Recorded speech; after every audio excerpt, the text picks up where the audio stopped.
ಲಕ್ಷ್ಮೀ ಹೆಬ್ಬಾಳ್ಕರ್ ಅವರ ಕನಸಿಗೆ ಮತ್ತೆ ಮಂತ್ರಿ ಆಗುವ ಕನಸಿಗೆ ಈ ಗೃಹಲಕ್ಷ್ಮಿ ಹಣ ದುರ್ಬಳಕೆಯ CAG ವರದಿ ಏನಿದೆ ಅದು ತಣ್ಣೀರೆರಚಿದೆ ಸರ್. ಏನೋ ಜಮೀರ್ ಅಹಮದ್ ಅವರ ಮಂತ್ರಿಗಿರಿಯ ಕನಸಿಗೆ ಆ ಆಡಿಯೋ ಹೆಂಗೆ ಕೊಳ್ಳಿ ಇಡ್ತು ಹಾಗೆ ಪಾಪ ಲಕ್ಷ್ಮಿಯವ್ರಿಗೆ ಭ್ರಮನಿರಸನ ಆಗೋಗಿದೆ ಇವತ್ತು. ಯಾಕೆ ಅಂತ ಹೇಳಿದ್ರೆ ಇದನ್ನು ಆಗಿಲ್ಲ ಅಂತ ಒಪ್ಕೊಳ್ಳೋಕ್ಕಾಗಲ್ಲ. CAG ವರದಿ ಆಗಿದೆ ಅಂತ ಒಪ್ಕೊಳ್ಳೋಕೆ ಹೋದರೆ ನೀನು ಮಂತ್ರಿಗಿರಿಯಲ್ಲಿ ಇದ್ದುಕೊಂಡು ಅನರ್ಹ ನೀವು ಅಂತ, ಮಂತ್ರಿಗಿರಿಗೆ ನೀವು ಸಮರ್ಥವಾಗಿ ನಡೆಸಿಲ್ಲ ಅಂತ. ಹಾಗಾಗಿ ಧರ್ಮ ಸಂಕಟದಲ್ಲಿದ್ದಾರೆ. ಈ ಒಂದು ಕ್ಲಾರಿಫಿಕೇಷನ್ನ ಇವತ್ತು ನಿರ್ದೇಶಕರ ಕಚೇರಿ ಮಹಿಳಾ ಮತ್ತು ಮಕ್ಕಳ ಅಭಿವೃದ್ಧಿ ಇಲಾಖೆ ಇವರು ಹೊರಡಿಸಿದ್ದಾರೆ. ಅದರಲ್ಲಿ ಒಂದು ಪಾಯಿಂಟ್ ನನಗೆ ಇಷ್ಟ 3-4 ಪೇಜಿಂದು ಹೊರಡಿಸಿದ್ದಾರೆ. ಅದರಲ್ಲಿ ಏನೋ ಇಂಪಾರ್ಟೆಂಟ್ ಅಂತ ಅನಿಸಿದ್ದು ಅಂತ ಹೇಳಿದ್ರೆ 1,08,755 ಮೃತ ಫಲಾನುಭವಿಗಳ ಮರಣದ ಮಾಹಿತಿಯು ಸಕಾಲದಲ್ಲಿ ಲಭ್ಯವಾಗದೇ ಇರುವುದರಿಂದ ಮೃತ ಫಲಾನುಭವಿಗಳ ಖಾತೆಗೆ ರು 115 ಕೋಟಿಗಳ ಧನ ಸಹಾಯ ಪಾವತಿಯಾಗಿರುತ್ತದೆ.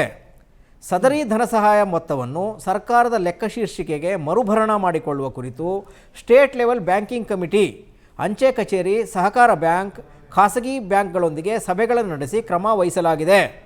ಇಲ್ಲಿವರೆಗೆ 15 ಕೋಟಿಯನ್ನು ಮರುಭರಣ ಮಾಡಲಾಗಿದೆ.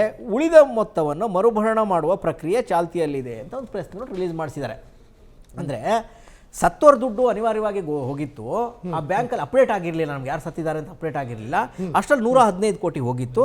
ಇದನ್ನು 15 ಕೋಟಿನ ವಾಪಸ್ ನಾವು ತಗೊಂಡಿದ್ದೀವಿ, ಇನ್ನು 100 ಕೋಟಿನ ನಾವು ಮಾಡ್ತಾ ಇದ್ದೀವಿ ಅನ್ನೋ ಸ್ಟೇಟ್ಮೆಂಟ್ನ ಕೊಟ್ಟಿದ್ದಾರೆ ಸರ್. ಇದನ್ನು ಬಹುಶಃ BJP ಅವರು ಗ್ರಹಿಸಿದ್ರಾ ಅಂತ ಅನಿಸ್ತಾ ಇದೆ. ಈ ಥರ ದುಡ್ಡು ಲೀಕ್ ಆಗಿದ್ದನ್ನು ಹಿಂದೆ ಕಂಟಿನ್ಯೂಸ್ ಆಗಿ ಸೆಷನಲ್ಲಿ ದೊಡ್ಡ ರಾದ್ಧಾಂತನೇ ಆಗೋಯ್ತು ಸರ್. ಸುರೇಶ್ ಕುಮಾರ್ ಪ್ರಸ್ತಾಪ ಮಾಡಿದ್ರು, ನಮ್ಮ ತೆಂಗಿನಕಾಯಿ ಪ್ರಸ್ತಾಪ ಮಾಡಿದ್ರು.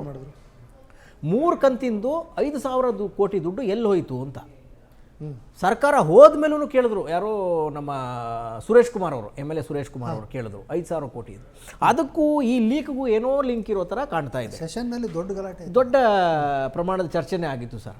ಆಮೇಲೆ ಈ 5,000 ಕೋಟಿ ಇವರಿಬ್ಬರು ಪ್ರಸ್ತಾಪ ಮಾಡಿದ್ರಲ್ಲ, ಅದಕ್ಕೂ ಈ ಹಗರಣಕ್ಕೂ ಏನಾದ್ರು ಲಿಂಕ್ ಇದೆಯಾ ಅನ್ನುವ ಪ್ರಶ್ನೆ ಮೂಡಿದೆ. ಜೊತೆಗೆ ಬಹುಶಃ ಇವರು ಲಕ್ಷ್ಮೀ ಹೆಬ್ಬಾಳ್ಕರ್ ಅವರು ಆಸೆ ಬಿಟ್ಬಿಡ್ಬೇಕು ಸರ್. ಈಗ ಆಸೆ ಬಿಟ್ಟೇ ಬಿಡಬೇಕು, ಬೇರೆ ಆಪ್ಷನ್ನೇ ಇಲ್ಲ ಅವ್ರಿಗೆ ಅಂತ ಅನಿಸ್ತಾ ಇದೆ. ಈ ಮಟ್ಟದಲ್ಲಿ ಡ್ಯಾಮೇಜ್ ಆಗಿದೆ.